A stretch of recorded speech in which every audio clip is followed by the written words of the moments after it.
ಇವತ್ತೊಂದು no trading day because ನಾನು trade ಮಾಡೋ ನಾಲ್ಕು ಪೇರ್ಸ್ ಯಾವುದು ಕೂಡ ಕ್ರೈಟೀರಿಯಾ ಫಾಲೋ ಮಾಡ್ತಿಲ್ಲ. ನಾನೇನು ನೋಡಕ್ ಹೋಗ್ತಿದ್ದೀನಿ, ನಾನೇನು ಎಕ್ಸ್ಪೆಕ್ಟ್ ಮಾಡ್ತಿದ್ದೀನಿ ಮಾರ್ಕೆಟಿಂದ.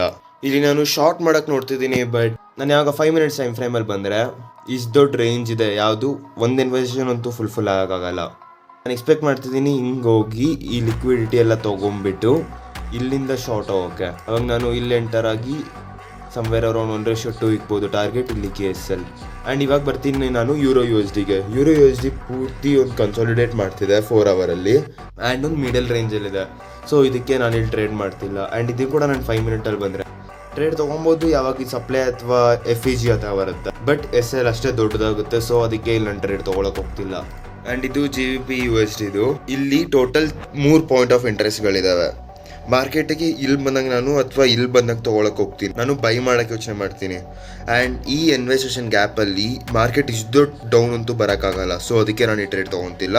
ಆ್ಯಂಡ್ USD JPYನಲ್ಲಿ ನಾನು ಏನು ಅನ್ಕೊಳಕ್ಕೆ ಹೋಗ್ತಿದ್ದೆ, ಮಾರ್ಕೆಟ್ ಹಿಂಗೆ ಮೇಲೆ ಹೋಗ್ಬಿಟ್ಟು ಇಲ್ಲಿ ನಾನು ಶಾರ್ಟ್ ಮಾಡೋಕ್ಕೆ ನೋಡ್ತೀನಿ ಅಂತ, ಮಾರ್ಕೆಟ್ ಇಲ್ಲಿ ಆಪೋಸಿಟ್ ಹೋಗ್ಬಿಟ್ಟಿದೆ.